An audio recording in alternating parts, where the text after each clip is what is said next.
Time is running out, it's for real though. Let's connect, yo, what up, yo? Time is running out, it's for real though. Let's connect, politics, yo, what up, yo? Time is running out, it's for real though. Let's connect, politics, yo, what up, yo? Time is running out, it's for real though. Let's connect, politics, yo, what up, yo? Time is running out, it's for real though. Let's connect, politics, yo, what up, yo? Time is running out, it's for real though. Let's connect, politics, Bam and E. Just that. Politic Ditto. Episode 9. Episode 9. 8.5 ended. What did you think about E? We were we were in Brooklyn for that episode. Yeah, we was in Fort Greene. Commodore Park, I think. Commodore Park. Talking about the new artists. That was our first LTF family. That was our first on location podcasting. What did you think about being amongst the people, touching the people? You know, what do you think about that? It was cool. It was good. You know, I had to play the fool. You had your beer. Yeah. We was out there. We reached the people. Music in the background. It was a lovely day. Scenery, the kids playing. There's a video shoot. It took place. Yeah. Even though it felt like it wasn't, but I had a good time. I can't complain. Yeah. I felt it was I thought it was cool. Yeah. I met some new friends. Yeah. You know what I mean? You know what I'm saying? It was a good time. Like you said, beer and food. You know what I'm saying? You the food, me the beer. We all good. Yeah. But before we just, get off topic, Uh-huh. it's a lot of things going on in New York City. It's Labor Day. Yeah. There's a parade up the street. Parade up the street. Yeah, parade After up the this street. podcast, we'll probably show our face. Yeah. But let's talk about these mighty Mets. Uh-oh. Yeah, because there's a lot of haters. You know what I mean? Because when you live here and you're a native New Yorker, you got to deal with these Yankee fans. And boy, how I've been dealing with these Yankee fans. You just don't know. My team ain't never done nothing since 2000. Mm-hmm. We done did a lot of trading, lost a lot of money. We had, what's his name, Bertie Madoff in our pockets. Oh, yeah. went through some extreme- Who was the... what is the Wilpons? Fred Wilpon. Yeah. He got caught out there. Yeah. He got caught out there. We still paying cats that ain't Ridiculous, played yeah. since 2000. Oh, man. But Which we were just talking about because I was with Chris this weekend and I was telling him how you were hyped about the Mets. Hype.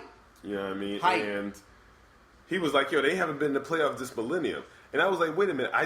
Because when I moved to New York, I did the Subway Series commercial. I was in the commercial when they played. And I knew that was in 2000s, at least. That was 2000. And he was like, not since then. I was like, you know what?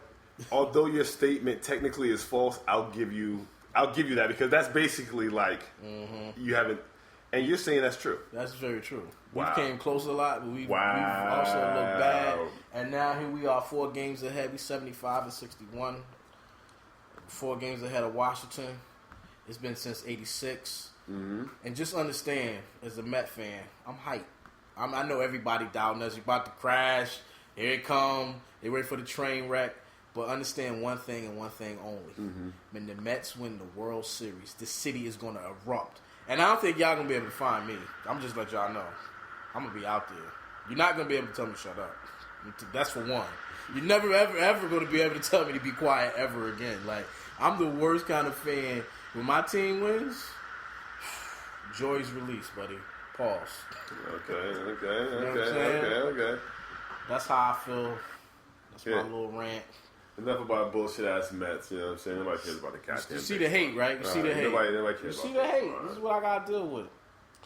Speaking of which, we gonna try to go to a game.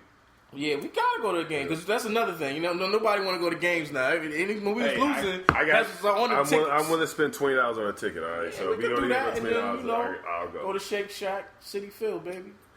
All right, so what else is going on out in the world today? I think we're watching CNN right now. They're talking about the European migration. We're gonna tackle that in. Did you see this referee tackle? Oh yeah. So there's a San Antonio high school where these kids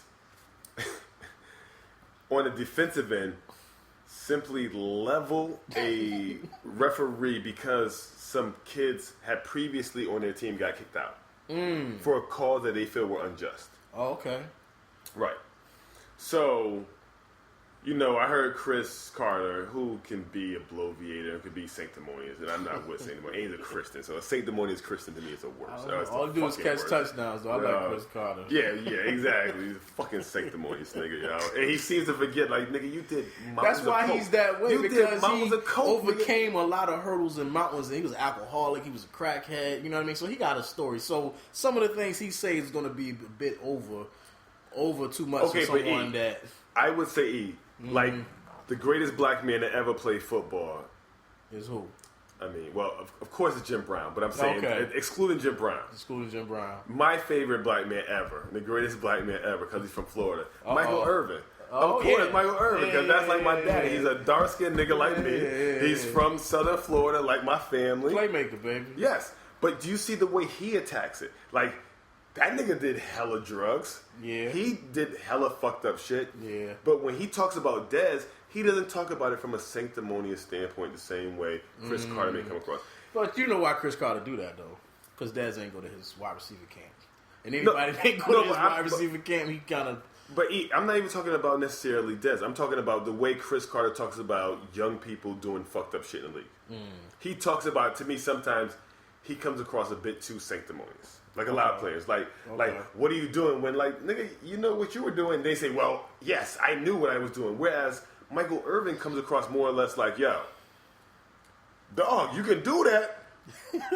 I mean, if you think you're as great as me, I did that in here because I was really, really great. You know what I mean? Like, you're great, but wear the ring. Like, I think that's what he said to Dez. Like, Dez, straighten up a little. But dude, the reason why I can be in the White House, and it was the White House because we had coke and white girls, and I'm married, is because I got rings. I got rings and records. You know what I mean? And you don't have that, Des. So you know what I mean? Like, yo, you gotta... I don't think Michael Irvin comes across that, you know, sanctimonious. That's why I like Irvin. When you said that, I thought you was going to say Dion. From Florida and all that. Oh, no. I mean, I love Deion, but Michael Irvin is my favorite football player of all time. Okay. I love him. I mean, my daddy's a dark-skinned Florida nigga. When I grew up in the 80s, he had a mustache like Irvin. You know, that thick Whispers mustache? Okay. You know what I'm saying? Yeah. So... It's crazy, though. You know what I'm saying? I see the Republican Party is having another platform on September 16th, you know. Oh, we can't go without mentioning Donald Trump. So the debate is everybody September 16th, right? September 16th, and it's going to be on CNN. And some quick factoids. Carly Fiorina, who didn't qualify for the Fox debate Big Table. CNN felt so much pressure because she had risen so much from where she once was to where she is now that they had to put her on there. Because there's been so much pressure within the networks and GOP because, okay, you left Bobby Jindal off, who's an Indian, but he wants to be white, so that he doesn't feel offense. That's the guy, the governor from New Orleans? No, governor from Louisiana. Yeah, okay. But... You know, they had Ben Carson on, so you got the black guy on. And that's who I'm going to pay attention to when it comes out because... Yeah. And I hate the fact that you like him. I mean, it's not that I like him. You know what it is? Back-to-back black presidents would be monumental in America, even though he's a Republican. But just imagine how they going to feel like, oh, my God, we're really losing this country. Because no matter what he says and how much he's for them, all they see is color somewhere in America. They're going to be like, what is going on? I would posit this to you. Okay? Yeah. Hey, I think Barack has been a success. I do too.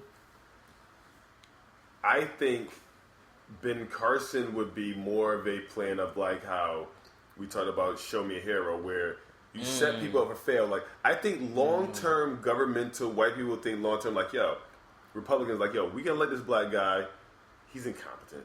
As far as government goes. Yeah. He says things that literally governmentally aren't transmittable or just aren't coherent in that type of light. You know what I'm saying? So we can hire him, and we got back-to-back black presidents, Democrat and Republican, and if they both are incompetent, or because we said Barack is incompetent, they've sold that to so many people. Yeah. So there's at least 40% of the population that will never believe that Barack Obama was competent. So now if you get a Republican who you know if he's considered one of those Negroes, most black people are going to see him as competent. Well, I'm watching to see what his agenda is, his plans, how he answers questions, and I definitely want to see how Trump going to answer questions this time without getting into conflict with a reporter or journalist, just to see. Well, I think Trump gets so much traction and he gets so much, like, the motherfuckers that he brought to the party with him want that. So it's like, you got to do it. You know what I mean? It's kind of like, him, I gotta do the Running Man in this concert because niggas who bought a ticket want to see the Running Man. You know what I'm saying? Like, you know what I'm saying? Like, yeah, but the people they're sleeping on is Chris Christie and Judd. Jeb. I call him Judd. You know what? Do you even know what Jeb means? I think you broke it down for me a few. So for people who don't know, like, people think Jeb is short for something, like Jebediah, possibly. Nope. No. His name is John Ellis Bush. John Ellis Bush. Yeah. And this is things that I didn't learn. Like, one thing I learned, okay, like, there's a difference between what white and black people call their sons if they're a junior. They break down the actual... Like, for instance, black people call their son, if I'm a junior, if I'm Demond Simmons Jr., my son would probably be Trey. Okay. I didn't even know that a lot of Treys are the thirds. They're the thirds. Yeah, they call black people Treys. And you know, it's funny, I got a cousin like that, and wow. Right. Yeah. But I went to private school, and there's a bunch of fucking white dudes named Triple. And I'm like, oh, but like your name isn't Tripland or whatever Trip could be. Like, you know what I mean? I'm the third one of my generation. Right. But you know what I mean? I'm like, senior, junior, Trip. Yep. The third instead of, you know what I mean? Trip. As a nickname for the third. Mm-hmm. And I was like, oh shit. I didn't, because the only Trey I've ever known was Trey Canby, which was Trai, not Trey, or, Trey. Yeah. And then next thing I know is Boys in the Hood. I've never heard the name Trey besides Trey Canby and Boys in the Hood. I've never heard anybody called Trey. But when I went to prep school, I think you're right. Called Trip. That's the only two Treys I've ever heard in my life, too. But I know more after that. Yeah, it's a million. It's a million. It's another thing I wanted to ask you about, though. The shooting in Chicago with the cop. Did you hear about that? Oh, yeah. That shit's crazy. Yeah, it's like, I guess, they got like 3 dudes who, like, was stopped. I'm not sure if the cop had on his outfit uniform or not. I think he was out of uniform. I'm not sure. I'm not sure because they say he radioed in. So I'm not sure. Maybe we can get Jack on that, our crack research assistant. We'll get Jack on that to see if. But that's the way it was brought to my attention that he was off duty, type situation, and maybe he was just in his car where he actually could call it in. Okay, so yeah, so maybe. You know I guess but I guess my question would be, how was he able to stop and radio in? Because if you and I, say you and I, Jamie, are walking down the street, and a white guy who doesn't identify himself, there's no way he can stop us and radio in that he's stopping us, and we're in the same, like, but then again, we're in a major city, like, we're not out in the outskirts, we're like, I think part of the reason why they stopped him. That's the thing, though. You know what I mean? Did he even get a chance to do all that? Yeah, he did. That's how they knew. Oh, okay. But he radioed in. It was two white guys and a black guy, and I think that's one of the reasons why the media is having a hard time running with the narrative of Black Lives Matter and inner city violence. And you know what, E? Let's take a quick break, E. When we come back, let's talk about how, like, they're trying to run with this whole, like, Black Lives Matter as a hate group and as something violent. And we're also going to get into, like, we're going to talk about the whole migration thing in Europe and whether it's payback for colonialism. Should I say it is? All right. Politic Ditto, Bam and E. Just that. All right. Peace.